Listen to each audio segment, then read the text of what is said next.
If you're still watching this channel and you're a fan of Toyota, then, well, honestly, I'm baffled. Toyota has just been caught rigging safety tests on 4 different models of car that it is sold, and it's sold hundreds of thousands of these cars for cheap prices. Why do you think the prices are cheap? Because they're rigging the damn safety tests.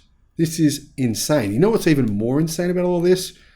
The media tried to say that Tesla had rigged safety tests for the Model Y. The only way they could get the Model Y and the Model S to score so well in its safety tests is because they rigged the safety tests. Some hacker called Green, some muppet said that Tesla had done this. Well, it turned out that was all false, some sort of media fabrication. People just trying to draw attention to themselves. It's ridiculous. On the other hand, we have Toyota literally doing it, and I've barely seen the media even talk about it. Hello, my friends. Welcome to the channel. I'm the Electric Viking. My name's Sam Evans. Thank you for tuning in. It's phenomenal to see you all. And I have to say, I do quite enjoy bringing you these kinds of stories. One of the key reasons is because it exposes the fraud behind these big conglomerates. Now, right now, if you want to expose a company, it's not that easy because the media are often thinking, do we want to say this? I mean, here's a perfect example, right? Russell Brand makes a video talking about the big problem with the media, and that is the media, once a whistleblower releases information, right? The media don't seem to care about that information. They seem more interested in the whistleblower. What has the whistleblower done? How can we convict the whistleblower? What did the whistleblower do yesterday? When did he blow his nose? When did he go to the toilet? It's not actually any interest in finding out what did he have to say? What did he expose? What was exposed? What did the information say? And this is my point here. Toyota spends so much money on advertising. I'm talking hundreds and hundreds of millions over the course of years. It's in the billions of dollars on advertising. So the media wants to just be nice to them, want to be friendly to them, and it shouldn't be.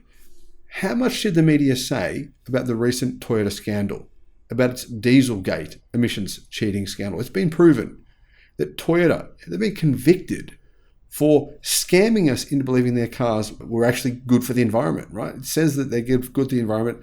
It's been convicted of this, of cheating, of emissions cheating. We all heard about it about Volkswagen, but did you hear about it about Toyota? You didn't. The media just kept quiet about it. Now, I'm hoping that you guys will share this video with your friends to actually show people what is really going on at Toyota. This is just the tip of the iceberg. Toyota has been busted rigging crash tests on 4 new overseas models. Now, Toyota and its subsidiary that it owns 100%, Daihatsu, were caught cheating side impact crash tests for 4 new models destined to be sold in countries that already have comparatively weak safety standards. In addition to exposing how the cars used in the crash test were modified in a way that was not applied to vehicles sold to customers, the scandal also reveals the gap in safety standards between developing and developed countries. So Toyota has been able to somehow insert these cars into the safety tests, which were just different vehicles. It's crazy. Different vehicles to what they were actually selling. How is this possible? I don't know, but Toyota figured out a way to do it. 4 new vehicles badged as either Toyota or Daihatsu vehicles, depending on where they were sold, were caught up in the cheating scandal, says drive.com.au in Australia. 2 models are already in showrooms, and more than 88,000 have been sold of those 2 models in Southeast Asia alone, the Middle East and South America. The 2 others have not yet gone into production. So fortunately, the 2 others, Toyota has just tried to cheat the safety tests. Somehow they've been exposed. Statements issued by Toyota and Daihatsu reveal the door panels of 4 new developing market vehicles bound for government side impact crash tests were modified to help pass the test and deliver better occupant protection. News agency Reuters surprisingly reported a notch was added to the inner door linings to minimize the risk in testing that the door interior could break with a sharp edge and cause injury to an occupant when the side airbag deployed in an accident. What concerns me here is why Toyota thought it was necessary to game the system. I mean, here's my point.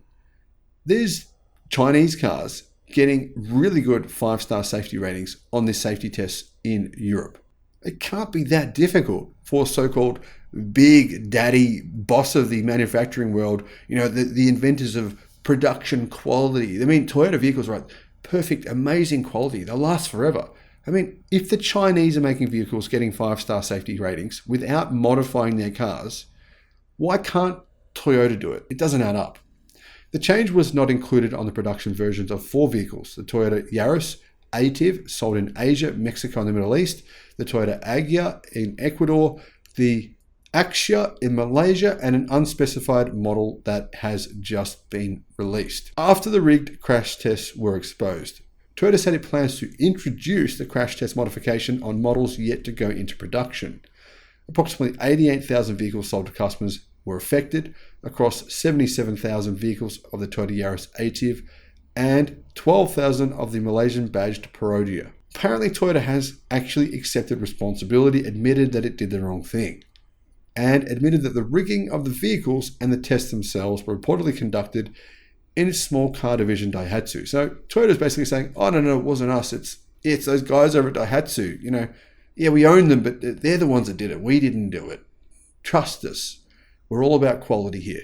Now, even though the original door panels in the vehicles sold to customers pose a significant risk of injury to occupants, Toyota says there is no need for customers using these models to take any action or discontinue using them. Are you surprised? Now, what sucks about all this is that the majority of these cars have been sold in developing nations. It's unlikely people in these developing nations are going to get together and sue Toyota, which is what they should do. Reuters reported Toyota has claimed it has not received any report of an accident or injury related to the rigged side crash test. Okay. Toyota says it was alerted to the crash test misconduct that it had been doing itself after being contacted by a concerned whistleblower in April 2023, prompting an internal investigation which confirmed the allegations. Toyota chairman Akio Toyoda, who was succeeded by Koji Sato as company CEO last month, apologized for the act that betrays the trust of customers in a media statement published by the Japanese car giant.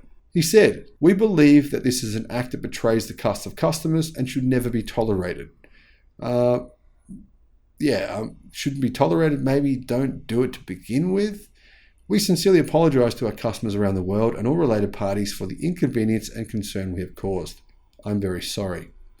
This is a problem that occurred in a Toyota brand passenger car, so we believe that it is not just a problem for Daihatsu, but also a problem that includes Toyota Motor Corporation. Now, good that he said that. He goes on to say this though, when the large-scale recall problem occurred in 2009, when 10 million Toyota cars were recalled because accelerator pedals could get jammed by the floor mats, meaning people were getting killed because their accelerator pedals were getting jammed down, he said, "I myself made a promise to customers around the world that Toyota would not run away, hide, or lie. The Toyota Group will work as one and do our best to regain the trust of our customers as soon as possible." Now, Toyota does like to do dodgy things. The Land Cruiser 70 series, right? It's a popular, very old pickup truck you can buy in Australia. New regulations meant that its safety technology no longer meant it could be legally sold in Australia because it's unsafe, and it is an unsafe vehicle for numerous reasons. What did Toyota do? They studied the rulebook on a way to get around these new rules. They submitted regulatory paperwork to change and recertify the vehicle from a light commercial vehicle to a medium commercial vehicle. This action meant they could get around the new rules and not change any of the technology to make the vehicle safer. So it's basically a vehicle made in the 70s that Toyota have just adjusted a little bit in order to be sold today. And then they've changed the category it's being sold under to avoid having to make it safer. The crash cheating scandal involving small Toyota hatchbacks designed for developing countries comes nearly 12 months after another Toyota subsidiary, the Hino Truck Division, admitted it had falsified emissions data for 860,000 trucks sold worldwide. Toyota said it had modified the hardware and software of vehicles bound for emissions testing, measured values incorrectly, changed the collaboration of emissions testing equipment, or altered test data after it was gathered. So yeah, they did even more than what Volkswagen did in order to trick people into thinking the vehicles were not spewing out masses of noxious gases when they actually were. Thank you for watching, my friends. Let me know your thoughts on all this in the comments. Bye-bye.